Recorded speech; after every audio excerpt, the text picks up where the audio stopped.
Somewhere along the way, we made the cross optional, not officially. Nobody preached that. Nobody wrote it in a statement of faith or put it up on a church website, but practically, functionally, in the way we actually live and pray, the way that we pursue God, we have quietly negotiated a Christianity that moves around the cross rather than through it. We want the resurrection life. Come on.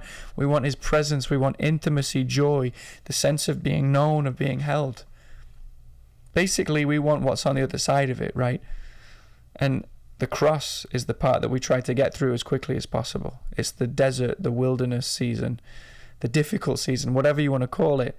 It's the thing that you have to endure, the obstacle between us and the life that we're actually after. But what if we have it exactly backwards? What if the cross isn't the obstacle to life with God? What if it is indeed the doorway into it? I want to take you to a figure in the Passion narrative who's so easy to pass over that most of us have never really took the time to stop and look at him. His name's Simon. He's from Cyrene, a city on the northeastern coast of Africa, is in what's known as modern-day Libya. And he's almost certainly Jewish. He's in Jerusalem for the Passover. He's made a long journey to celebrate what is one of the holiest seasons in the Jewish calendar. And he plans that morning. He was out about town, right? We don't know exactly what those plans were. Perhaps he wanted to go to the temple to pray, to share a meal with his family. Perhaps he's just out wanting to soak up the atmosphere of what's the holiest week of the year in the holy city. We don't know. We don't know what those plans were.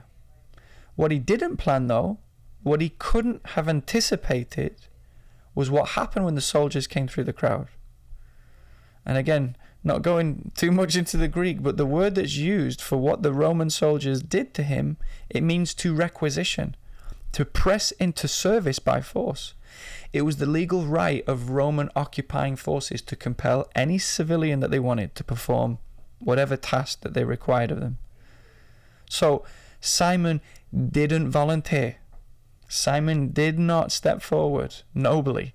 Simon was plucked out from the crowd without his consent, and he was handed the cross of a condemned man that he might not have even ever heard of. And this is precisely why he matters. Because Simon of Cyrene is the least voluntary figure in the entire Passion narrative, and God chose him anyway. Here's something that the text is very specific about, though. Simon didn't help Jesus carry the cross. He carried it entirely. Jesus, think about this, by this point in the day, he'd endured sleepless night, interrogation, betrayal, torture. He'd been flogged. He'd been mocked. He'd been beaten.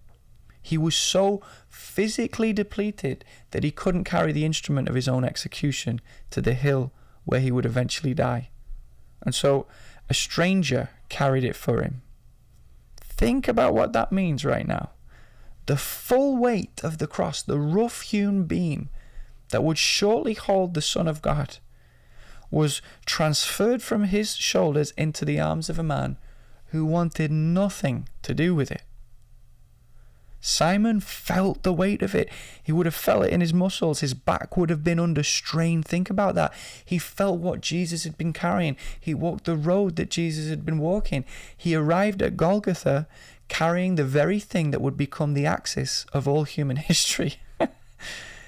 And at some point on the road, we don't know exactly when, but he looked at the man walking beside him, and the man looked at him. And what passed between them in that glance, we can't say. The Gospels are silent, but the silence isn't empty.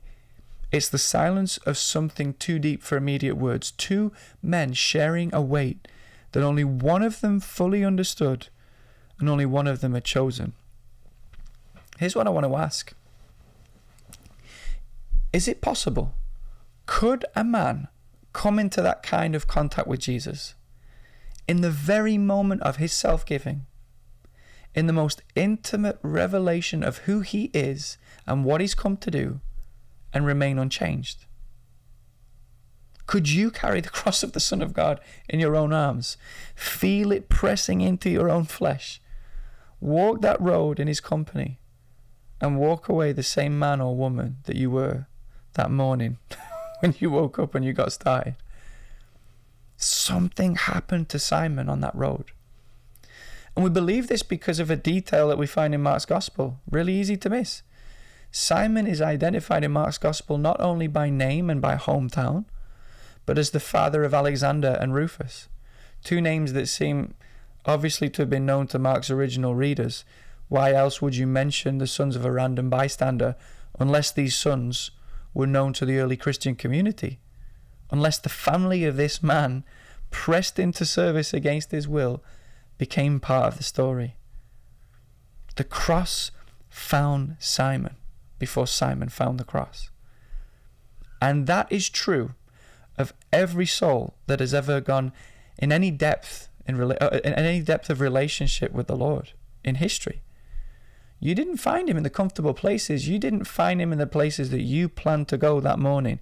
You found him, or rather, he found you in the place of weight, in the thing you would not have chosen, in the compulsion that disrupted everything that you'd arranged, carefully curated. The cross is where you meet him, not around it, not on the other side of it, in it. And this is what Holy Week is asking us to see. The cross isn't what stands between you and your life, or the life that your heart is hungry for. It's the place where that life is most fully encountered.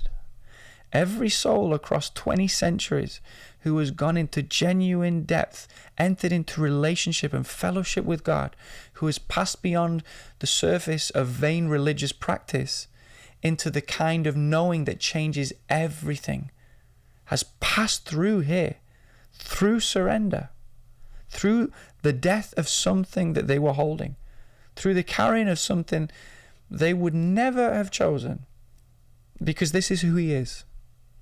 He's not a God who stands at a safe distance and administers blessings. He's a God who enters fully into human weight and suffering, and he invites you to meet him there. The cross isn't a detour from his love. I'm going to repeat that. The cross is not a detour from his love. It is the fullest expression of it.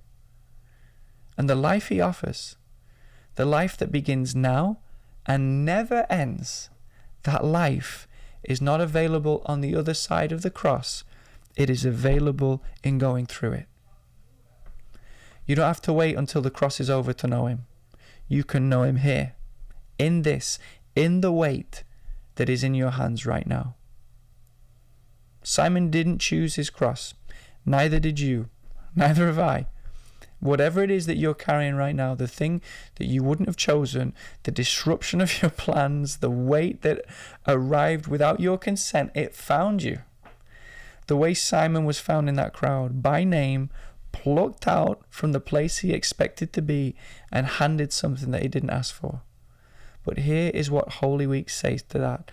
The one walking beside you on the road, he knows the weight. He's felt it. And he's not asking you to carry it alone. And he's going to accomplish it at the end of the road.